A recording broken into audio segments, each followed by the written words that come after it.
Armadillo is a town in the New Austin region of the Red Dead Redemption map.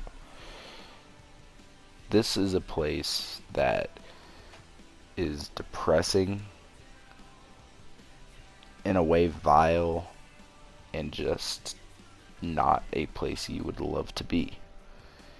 It gives you a sense of like you don't want to be there. The NPCs, non-playable characters, don't want to be there, and that's why I think it's the most forgotten in the entire game. I mean, not only forgotten, it's just dead. And I mean dead. The people are dying. The horses are dying.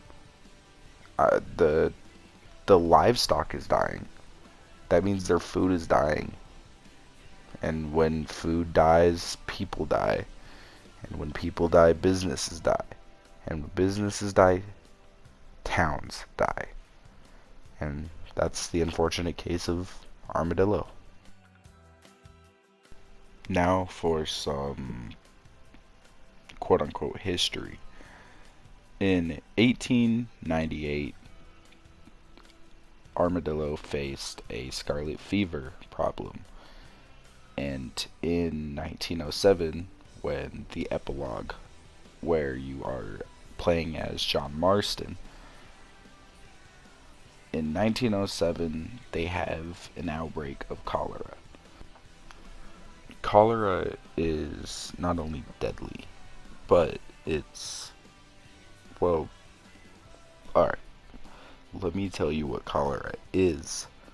Cholera is an illness caused by an infection of the intestine.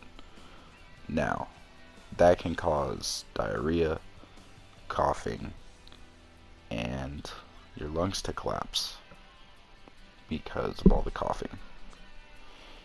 It is a terrible disease and is known for killing people, especially in the time frame that Red Dead Redemption 2 is based off of, and especially the epilogue.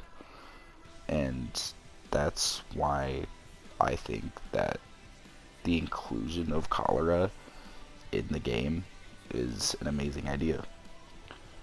Anyway, what went truly wrong with Armadillo? Sickness. And that sickness I've already told you about. You know, uh, cholera and scarlet fever.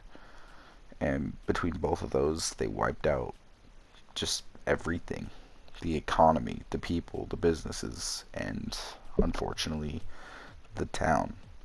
The town is dying, the people are dying, everything's dying. But in a way, I think that it enhances the game of Red Dead Redemption 2.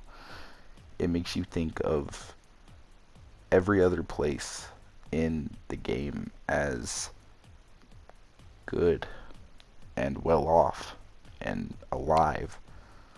And another thing is, because of just being raised in Armadillo, I can imagine was terrible, because as you can see in the clip happening now, walking past bodies, and that's because of outlaws, just like the Vanderlyn gang. This was a part of Armadillo that is I feel like underappreciated, if that makes sense. Appreciated would be the wrong word here. I mean valued, because it holds value to the history of Armadillo. And not only just the Vanderlyn gang, it's the Del Lobo gang, to be specific. The Del Lobos, the first time you even step in Armadillo, you're having to kill Del Lobos. Do you have to? Not necessarily. I did. I chose to. And during that, the sheriff leaves. And I I feel like when that sheriff left and walked into the middle of the desert to die, there's I he walked in there with no water, no food. He just walked into the middle of the desert. I feel like that alone shows just how bad Armadillo is off. I mean, walking through Armadillo is depressing. You see dead people on the floor, you see dead horses, you see dead cows, you see dead pigs. You just see dead things always. Every day that they step out of their houses or out of the saloon, it is death. Imminent, waiting for them, as their best friend is dying of cholera. I feel like if that doesn't show you just how bad Armadillo is off, that this sheriff, a guy sworn to protect his place, his home, I feel like the significance of him just getting up and leaving his home to certain suicide is one of the saddest things in the entire game. Now, let's go around to other places and towns and cities in the Red Dead world and talk about, I guess, compare these cities or towns to Armadillo. Armadillo is depressing, as you have seen. Blackwater is different. Blackwater is maybe not a bustling city, but it's a rebuilding city, and you can tell, you can see it just by tiny little things. And the reason they're rebuilding is because of the Van der Linde gang. And the Van der Linde gang destroyed a lot when they were here to just rob that one last ferry. That last one. And it went wrong. Whether that's Micah or anything else is not a part of this video. But in this clip alone, right here, you can see they are rebuilding. As a town, they are rebuilding.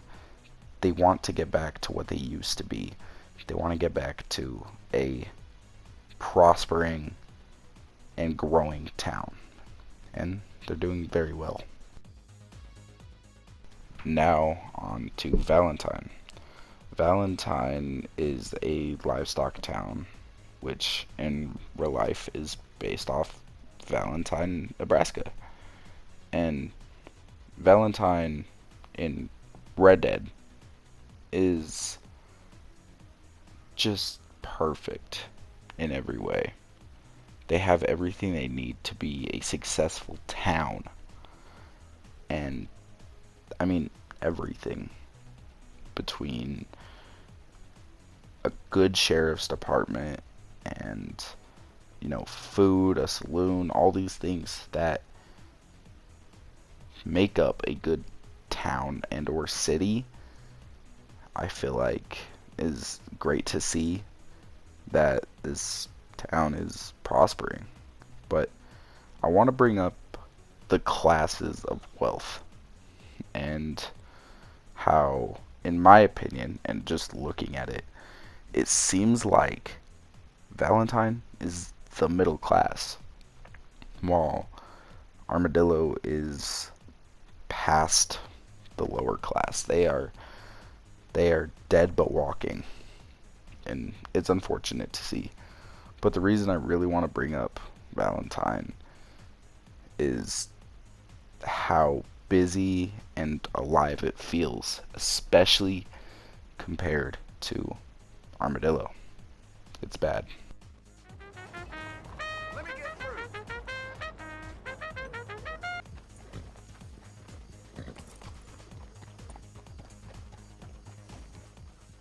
Now, you can immediately see those difference in clips there with just how dead Armadillo looks and sounds. Anyway, Saint Denis is based off New Orleans, Louisiana, and the reason it's so big is because of the shipping and the goods that are being able to be sent to New Orleans from everywhere. Rhodes is a town based off many small little towns across Alabama and, in this case, more than likely Georgia. And these tiny towns that existed back in the early 1900s and late 1800s, you see a lot of Valentine and a lot of Rhodes. What I mean by a lot of Valentine is you see ones that are going to prosper. They are guaranteed to prosper. They're guaranteed to move into this next generation. While Rhodes is more of a question mark. And a damn big question mark at that. I think if we get a Red Dead Redemption 3, and it's a sequel to Red Dead Redemption 1, I think Rhodes is gonna be dead. Anyway, thank you guys for watching, and yeah, I've been wanting to do this video for a long time, but I never found the courage to actually do it, and Red Dead Redemption 2 is a game I've loved. Anyway, thank you guys for watching. Bye.